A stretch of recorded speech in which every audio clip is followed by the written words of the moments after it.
So here's how to cancel subscription on Tinder.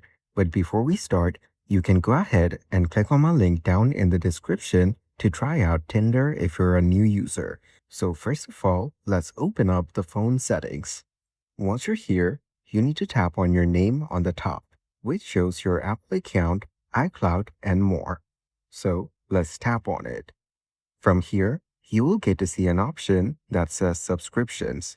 You need to tap on subscriptions right over here.